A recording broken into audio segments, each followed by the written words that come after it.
KSRTCയിൽ വനിതകൾക്ക് സൗജന്യ യാത്ര നൽകുമെന്ന UDF പ്രകടന പത്രിക അത് പാലിക്കുവാൻ UDF സർക്കാർ നമ്മുടെ മുഖ്യമന്ത്രി VD സതീശൻ്റെ നേതൃത്വത്തിലുള്ള സർക്കാർ തീരുമാനിച്ചിട്ടുണ്ട്. പക്ഷേ ഇത് വയറ്റത്തടിക്കുന്നത് പ്രൈവറ്റ് ബസ് ഓണേഴ്സിനെയും പ്രൈവറ്റ് ബസ്സുമായി തൊഴിലെടുക്കുന്ന ജീവനക്കാരെയുമാണ്. അവരുടെ ആശങ്ക പങ്കുവയ്ക്കുകയാണ് അവരുടെ നേതാക്കൾ. എന്തു ചെയ്യാൻ പറ്റും? കാരണം സ്ത്രീകൾ ഒരു പരിധിവരെ ഈ ഗതാഗതം പ്രൈവറ്റ് ബസ്സിൻ്റെ ഒരു ഒരു ഒരു ഒരു ഒരു അത്താണിയാണ്, അവരുടെ ഒരു കസ്റ്റമറാണ് അവരുടെ. അപ്പോൾ പകുതിയോളം വരുന്ന സ്ത്രീകൾ ബസ്സിൽ നിന്ന് കൊഴിഞ്ഞു പോയാൽ ഈ വ്യവസായം എവിടെ ചെന്ന് അവസാനിക്കും? ആ ആശങ്ക പങ്കുവയ്ക്കുന്നു. ഒപ്പം മുഖ്യമന്ത്രി VD സതീശനുമായി അവർ കൂടിക്കാഴ്ച നടത്തിയിട്ടുണ്ട്. ഇലയ്ക്കും മുള്ളിനും കേടില്ലാതെ, അതായത് പ്രൈവറ്റ് ബസ് ഓണേഴ്സിനും കേടില്ലാതെ, എന്നാൽ സ്ത്രീകൾക്ക് സൗജന്യം കൊടുത്തുകൊണ്ട് നല്ലൊരു ഗതാഗത ക്രമീകരണം നടത്താൻ VD സതീശന് സാധിക്കട്ടെ എന്നും പ്രത്യാശിക്കുന്നു. എന്തായാലും നമുക്ക് ഈ പ്രൈവറ്റ് ബസ് ഓണേഴ്സിൻ്റെ അവരുടെ തൊഴിലെടുക്കുന്നവരുടെയും ആ ഒരു ആവലാതി ഒന്ന് കേട്ടിട്ട് തീരുമാനിക്കാം. ആദ്യമായി ഞാൻ പരിചയപ്പെടുത്താം. Kerala state private bus operators federation സംസ്ഥാന president KK Thomas, general secretary Hamza Irikkunnel, treasurer Premkumar. എല്ലാവർക്കും നമസ്കാരം. ഞങ്ങളിപ്പോൾ ഒരു പത്രസമ്മേളനം നടത്തുന്നതിൻ്റെ പ്രധാന കാരണങ്ങൾ നിങ്ങൾക്കൊക്കെ അറിയാമായിരിക്കും. പുതിയതായി ചാർജ് എടുത്ത ഒരു ഭരണസമിതി, ആ ഭരണസമിതിയുടെ ഇലക്ഷന് മുമ്പേ ചില ഗ്യാരണ്ടികളുണ്ടായിരുന്നു. അതിൽ ഏറ്റവും പ്രധാനപ്പെട്ടത് കേരളത്തിലെ KSRTCയിൽ വനിതകൾക്ക് സൗജന്യ യാത്ര. സൗജന്യ യാത്ര അല്ലെങ്കിൽ സൗജന്യം ആര് കൊടുത്താലും അതിനെ നിഷേധിക്കാൻ നമുക്ക് അർഹതയില്ല എന്നുള്ള യാഥാർത്ഥ്യം ഞങ്ങൾ ഉൾക്കൊള്ളുകയാണ്. എന്നാൽ അതോടൊപ്പം തന്നെ അതേ സെയിം വ്യവസായം ചെയ്യുന്ന പ്രൈവറ്റ് ബസ്സുകൾ ഞങ്ങൾ ഒരുപാട് വർഷങ്ങളായി ഈ കേരളത്തിലെ പൊതുഗതാഗതത്തിൽ ഗണ്യമായ പങ്ക് വഹിക്കുന്നവരാണ്. KSRTC എത്രയുണ്ടോ അതിൻ്റെ 3 ഇരട്ടിയിലധികം വണ്ടികളിട്ട് ഈ കേരളത്തിൽ ഓടിച്ചുകൊണ്ടിരിക്കുകയും അതൊരു വ്യവസായമായി മാറ്റി ഒരുപാട് പേർക്ക് തൊഴിൽ കൊടുത്ത് ഞങ്ങളും സ്വയം തൊഴിൽ സ്വീകരിച്ചുകൊണ്ട് മുമ്പോട്ട് പോകുന്നതാണ്. അതിനെ ബാധിക്കുന്ന വിഷയമാണെന്ന് തോന്നിയത് കൊണ്ടാണ് ഞങ്ങൾ ഇതേപ്പറ്റി സംസാരിക്കാൻ താല്പര്യപ്പെടുന്നത്. സൗജന്യം കൊടുക്കണ്ട എന്ന് ഞങ്ങൾ പറയുന്നില്ല, പക്ഷേ ഞങ്ങളെയും കൂടി ഉൾക്കൊണ്ടുകൊണ്ട് ഈ കേവലം ബസ്സുകളിൽ, അതായത് 3-ൽ 2 പ്രൈവറ്റ് ബസ്സുകൾ ആണ്, 3-ൽ 1 KSRTC ഉള്ളൂ. എത്രയാണെങ്കിലും അതിൽ സൗജന്യം കൊടുത്തുകൊണ്ട് ഞങ്ങൾക്ക് കിട്ടുന്ന ദൈനംദിന കളക്ഷനിൽ കുറവ് വരുത്തി ഞങ്ങൾ ഏതാണ്ട് ഇല്ലാതാകുന്ന ഒരു ലക്ഷണമാണ്. നമുക്കറിയാവുന്ന പോലെ ഇന്ന് ബസ്സുകളെ ആശ്രയിക്കുന്നത് 60% വനിതകൾ തന്നെയാണ്. കാരണം 2 വീലറുകളുടെ ഒരു അതിപ്രസരം, പ്രത്യേകിച്ച് ഈ പറയുന്ന കോവിഡ് പോലുള്ള കാലത്തിന് ശേഷം 2 വീലറുകളുടെ ഒരു അതിപ്രസരം വനിതകൾ ഉപയോഗിക്കുന്നുണ്ടെങ്കിലും ഏറ്റവും കൂടുതലായി ഉപയോഗിക്കുന്നത് യുവജനങ്ങളും അങ്ങനെയുള്ള ആളുകളും ഒക്കെയാണ്. അപ്പം അങ്ങനെ വരുമ്പോൾ ഈ 60% വരുന്ന വനിതകൾ ഈ ബസ്സുകളെ ആശ്രയിക്കുമ്പോൾ അവർക്ക് ചിലപ്പോൾ 10 മിനിറ്റോ 15 മിനിറ്റോ വെയിറ്റ് ചെയ്താൽ ഒരു KSRTC ഒന്ന് ഫ്രീ ആയി യാത്ര ചെയ്യാമെന്ന് പറയുമ്പോൾ ഞങ്ങൾക്ക് കിട്ടേണ്ടതായ ആ കളക്ഷൻ ഞങ്ങൾക്ക് കിട്ടത്തില്ല. കാരണം ഞങ്ങൾക്കത് മുമ്പോട്ട് കൊണ്ടുപോകാനും പറ്റത്തില്ല. ഏറ്റവും അടുത്ത ദിവസം 4.25 രൂപ ഡീസലിന് വില കൂട്ടി. അതിൻ്റെ വഴിക്ക് പോട്ടെ. പക്ഷേ കുറേ കാലങ്ങളായി ഈ വ്യവസായത്തെ പല രീതിയിലും ഉപദ്രവിക്കുന്ന ഒരു സമീപനമാണ് ഗവൺമെൻറ് സ്വീകരിച്ചിരുന്നതെന്ന് ഞാൻ വളരെ വ്യക്തമായി പറയുക. പ്രത്യേകിച്ച് കഴിഞ്ഞ 2-3 വർഷം എല്ലാവർക്കും അറിയാവുന്നതുപോലെ 1,20,000 രൂപ ഒരു വർഷം ടാക്സായി മാത്രം സർക്കാർ ഖജനാവിലേക്ക് അടച്ചിട്ടാണ് ഞങ്ങൾ ഈ സർവീസ് എടുക്കുക. അതും അഡ്വാൻസ് 1 രൂപ പോലും അതിന് മുമ്പ് നേരത്തെ അടച്ചിരിക്കണം. അതായത് ഒരു രീതിയിലും ഒരു എക്സസ് തരാതെ എല്ലാ വർഷവും 4 മാസം കൂടുമ്പോൾ വെച്ച് 1,20,000 രൂപ ടാക്സായി മാത്രം അടയ്ക്കുകയും പ്ലസ് ഞങ്ങൾക്ക് ഫീസുകളുണ്ട്, പെറ്റികളുണ്ട്, എല്ലാം കൂടി കണക്കിലെടുക്കുമ്പോൾ ആവറേജ് 1.5 ലക്ഷം രൂപ ഒരു ബസ്സിൽ നിന്നും സർക്കാരിൻ്റെ ഖജനാവിലേക്ക് ചെല്ലുകയാണ്. മറിച്ച് KSRTC എത്രയായിരം കോടി രൂപ മുടക്കിയാണ് ഈ KSRTC ഓരോ ദിവസവും മുമ്പോട്ട് പോകുന്നതെന്ന് ഞങ്ങളെക്കാൾ വ്യക്തമായി നിങ്ങൾക്കറിയാം. അപ്പോൾ തീർച്ചയായും സർക്കാർ ഖജനാവിലേക്ക് കെട്ടേണ്ട വരുമാനങ്ങളെ ഇല്ലാതാക്കിക്കൊണ്ട് മറ്റെന്തോ താല്പര്യങ്ങളുടെ അടിസ്ഥാനത്തിലാണ് നാളിതുവരെ കൊണ്ടുവന്നത്. പക്ഷേ ഈ പുതിയ ഗവൺമെൻറ് വരുന്നതിന് മുമ്പേ ഗ്യാരണ്ടി ഇറക്കി ഞങ്ങൾ വനിതകൾക്ക് ഫ്രീ ആയി കൊടുക്കുകയാണ്. തീർച്ചയായും ഞങ്ങളിന്ന് ബഹുമാനപ്പെട്ട മുഖ്യമന്ത്രിയായിട്ട് സംസാരിച്ചു, ട്രാൻസ്പോർട്ട് മിനിസ്റ്ററുമായിട്ട് സംസാരിച്ചു. അതിന് എന്താണ് ചെയ്യാൻ പറ്റുന്നത് അവർ സംബന്ധിച്ചൊരു കാര്യമുണ്ട്. നിങ്ങളും ഞങ്ങൾക്ക് ആവശ്യമാണ്. കാരണം ആളുകളുടെ യാത്രാ സൗകര്യം, പ്രത്യേകിച്ച് അറിയാവുന്ന പോലെ സ്റ്റുഡൻസ്, വിദ്യാർത്ഥികളിൽ 90% ആളുകളെയും കൊണ്ടുപോകുന്നത് ഞങ്ങൾ ഈ പ്രൈവറ്റ് ബസ്സുകളാണ്. രണ്ടാമത്തെ കാര്യം ബഹുമാനായ VD സതീശൻ അവർ പറഞ്ഞു, അതും സർക്കാർ ഖജനാവിലേക്ക് വരുന്നൊരു വരുമാനമാണ്. അതും ഞങ്ങൾക്കും ആവശ്യമാണ്, നിങ്ങളുടെ നിലനിൽപ്പിനും ആവശ്യമാണ്.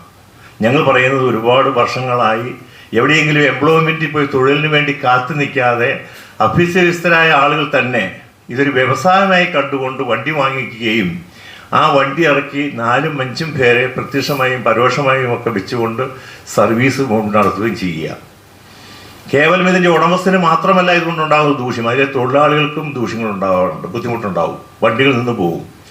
ഇവിടെ പറഞ്ഞത് നല്ല ഞങ്ങൾ നേരത്തെ സൂചിപ്പിച്ചു വന്നു, 35,000 പ്രൈവറ്റ് ബസ്സിൽ നിന്ന് തുടങ്ങി ഇന്ന് അവശേഷിക്കുന്ന ഒരു 7,000-8,000 ബസ്സുകൾ മാത്രമാണ്. അതും കൂടി നിന്ന് പോകും.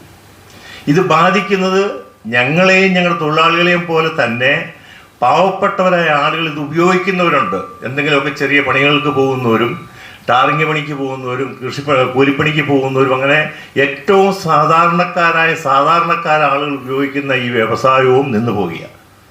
ഞങ്ങൾക്കിതിന് പേര് സമരം ചെയ്യാനൊന്നുമല്ല, പക്ഷേ ഞങ്ങളുടെ സത്യാവസ്ഥകൾ ഇങ്ങനെയാണെന്നും നാളുകളിൽ ഞങ്ങളെപ്പോലെ സംരംഭകരായി വരുന്ന ആളുകൾക്ക് കിട്ടുന്ന തിക്താനുഭവം ഇതാണെന്നും ബോധ്യപ്പെടുത്തേണ്ടതായിട്ടുണ്ട്. ഞങ്ങൾ പറഞ്ഞല്ലോ, 8,000 ബസ്സുകൾ ഓടുമ്പോൾ ഏതാണ്ട് 3,500-4,000 കോടി രൂപ ഞങ്ങൾ ഇതിനു വേണ്ടി ഇൻവെസ്റ്റ് ചെയ്യുന്നുണ്ട്. സർക്കാർ ഖജനാവിൽ നിന്നോ മറ്റൊരിടത്തു നിന്നോ 1 രൂപയുടെ പോലും സഹായം ഞങ്ങൾക്ക് കിട്ടുന്നില്ല. ഞങ്ങൾ സ്വയമേ കണ്ടെത്തുകയാണ്.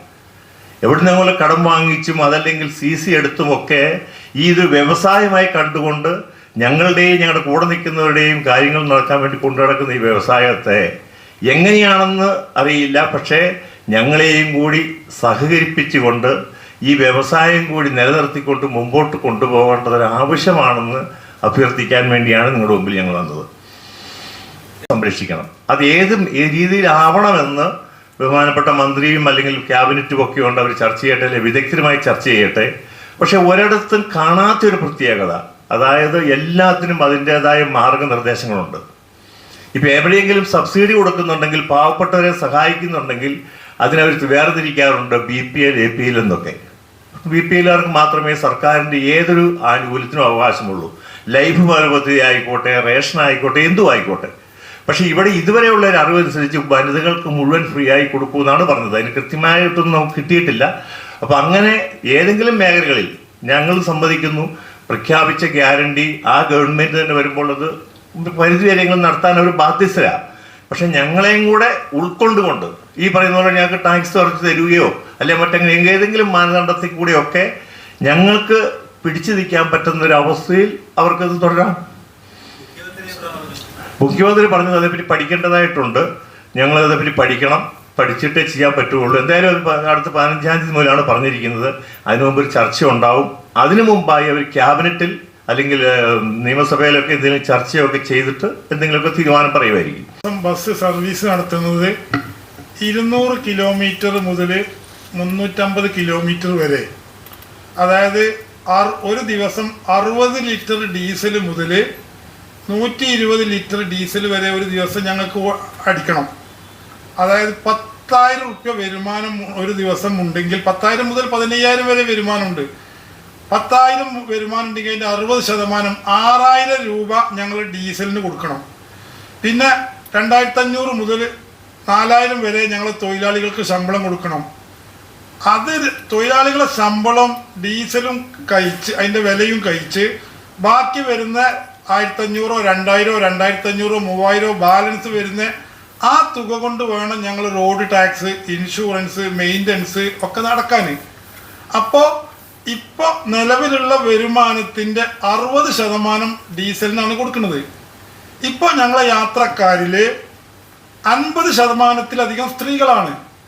അപ്പോൾ സ്ത്രീകൾക്ക് സൗജന്യ യാത്ര അനുവദിച്ചാൽ ഞങ്ങളെ ബസ്സിലെ യാത്രക്കാരിലെ 50%-ലധികം വരുന്ന സ്ത്രീ യാത്രക്കാർ സ്വാഭാവികമായും KSRTCയിലേക്ക് കൂടുമാറുമ്പോൾ ഞങ്ങളെ വരുമാനം നേർപകുതിയാകും. നേർപകുതിയായാൽ ഞങ്ങൾക്കത് ഡീസൽ അടിക്കാൻ പോലും കഴിയില്ല. ഈ സാഹചര്യത്തിൽ ഒരു പുതിയ ഗവൺമെൻറ് ഒരു സാമൂഹ്യ നന്മയ്ക്ക് വേണ്ടി ഒരു നടപടി വരുമ്പോൾ അത് വേണ്ട എന്ന് ഞങ്ങൾക്ക് പറയാൻ കഴിയില്ല. പക്ഷേ ഞങ്ങളെ കൂടി നിലനിർത്തണമെങ്കിൽ സർക്കാരിന് സാധാരണഗതിയിൽ ആരെ മനസ്സിലും കാഴ്ച വരുന്നൊരു സംഭവം ബസ് ചാർജ് വർദ്ധിപ്പിക്കുക എന്നുള്ളതാണ്. ഒരു ബസ് ചാർജ് വർദ്ധിപ്പിച്ചത് കൊണ്ട് ഞങ്ങൾക്ക് ഒരിക്കലും ഡീസൽ അടിക്കാൻ കഴിയില്ല. ഇനി റോഡ് ടാക്സ് ഒഴിവാക്കി തന്നാലും ഞങ്ങൾക്ക് കഴിയില്ല. കാരണം അത് ഒരു ദിവസം ഒരു 350-400 രൂപയുടെ വ്യത്യാസമേ വരുള്ളൂ.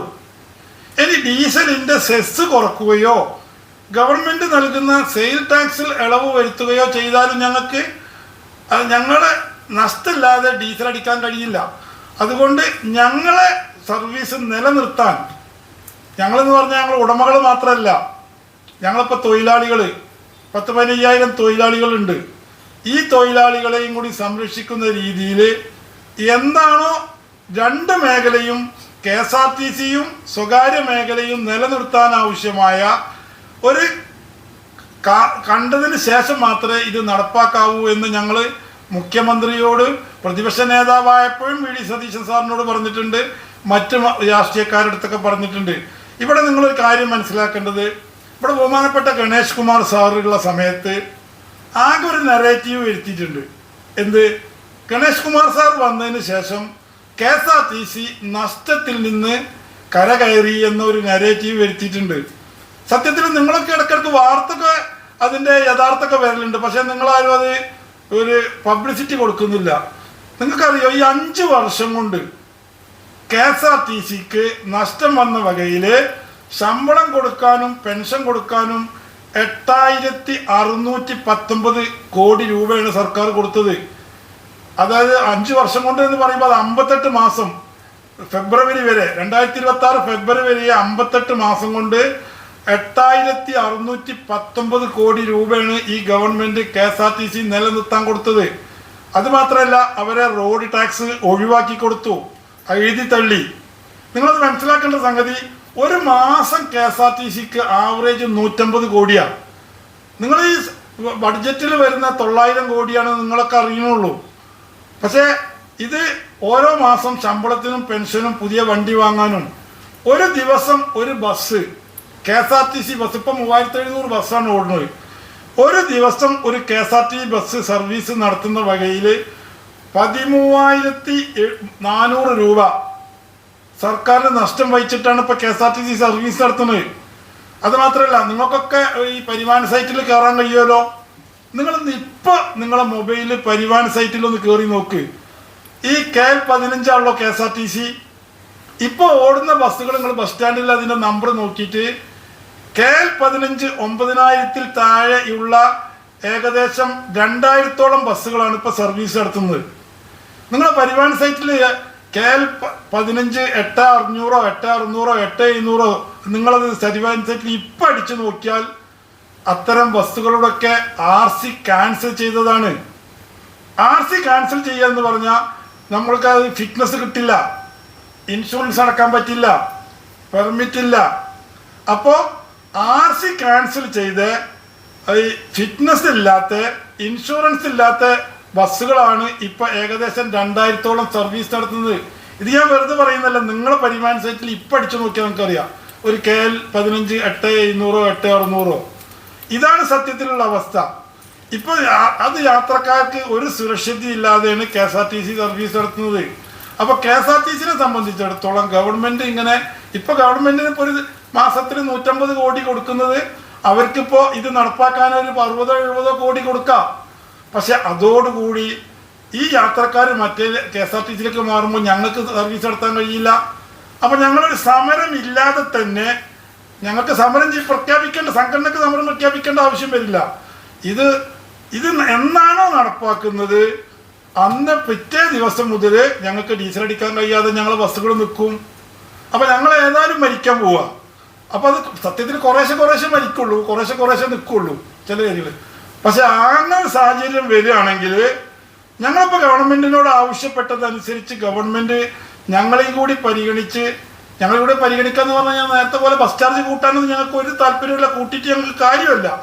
അല്ലാതെ ഞങ്ങൾ നിലനിൽപ്പിന് ആവശ്യമായ വഴി കണ്ടെത്തിയതിന് ശേഷം അത് നടപ്പാക്കാതെ ഞങ്ങൾക്ക് ഒരു പരിഗണനയും തരാതെ നടപ്പാക്കുകയാണെങ്കിൽ ഞങ്ങളെ ബസ്സുകളൊക്കെ ഓട്ടോമാറ്റിക്കായിട്ട് നിൽക്കും. അപ്പം ഞങ്ങൾക്ക് സംഘടനയ്ക്ക് ചിലപ്പോൾ ഈ സർക്കാരിൻ്റെ ഭാഗത്തുനിന്ന് അനുകൂലമായ തീരുമാനമില്ലെങ്കിൽ ബസ്സുകൾ നിർത്തിവെച്ചുകൊണ്ട് ഉള്ള സർവീസുകൾ നിർത്തിവെക്കാൻ ഞങ്ങൾ നിർബന്ധിതമാകും. അതൊരു സമരമല്ല. സർവീസ് നിർത്തിവെക്കാൻ ഞങ്ങളുടെ സംഘടന ഞങ്ങളുടെ മെമ്പർമാരോട് ഏതായാലും ഓരോരുത്തരായി നിർത്തിവെക്കുന്നതിന് പകരം കേരളത്തിലെ മുഴുവൻ ബസ്സുകളും നിർത്തിവെക്കാൻ പറയാൻ ഞങ്ങൾ നിർബന്ധിതമാകുമെന്ന് സർക്കാരിന് ഞങ്ങൾ മുന്നറിയിപ്പ് കൊടുത്തിട്ടുണ്ട്. ഇക്കാര്യത്തിൽ നിങ്ങൾക്ക് മാധ്യമങ്ങളാണല്ലോ ഇത്തരം ആളുകളെ സമൂഹത്തിന് ബാധിക്കുന്ന കാര്യങ്ങളൊക്കെ പൊതുജനങ്ങളുടെ ഇടയിൽ കൊണ്ടുവരില്ല. അപ്പോൾ നിങ്ങൾ ആ കാര്യത്തിൽ ഞങ്ങളെ സഹായിക്കണം. ഈ കാര്യങ്ങളൊക്കെ പൊതുജനങ്ങളുടെ ഇടയിലും ഗവൺമെൻറ്റിന് മുമ്പിലും കൊണ്ടുവരാൻ നിങ്ങൾ പ്രത്യേകിച്ച് നിങ്ങളുടെ ഭാഗത്തു നിന്നുള്ള എല്ലാ സഹായ സഹകരണങ്ങളും ഉണ്ടാവണമെന്ന് അഭ്യർത്ഥിക്കുകയാണ്. മത്സര ഓട്ടവും ഭാരിച്ച നികുതിയും മറ്റു പ്രയാസങ്ങളും ഡീസൽ വില വർധന എല്ലാം കൊണ്ട് ഞെരിപിരി കൊള്ളുന്നവരാണ് എന്തായാലും പ്രൈവറ്റ് ബസ് ഓണേഴ്സ്. അപ്പോൾ ഇവരുടെ ഈ വേവലാതികൾ നാം കേട്ടിരിക്കുന്നു. ഇത് മുഖ്യമന്ത്രി മുഖവിലക്കെടുത്ത് ആർക്കും കേടില്ലാതെ ഇലയ്ക്കും മുള്ളിനും കേടില്ലാതെ നല്ലൊരു ഗതാഗതം കേരളത്തിൽ സംജാതമാക്കട്ടെ എന്ന് പ്രത്യാശിക്കുന്നു. മറ്റൊരു വാർത്തയുമായി നമുക്ക് വേഗം കണ്ടുമുട്ടേണ്ടതുണ്ട്. അതിന് എല്ലാവർക്കും ഗുഡ് ലക്ക്.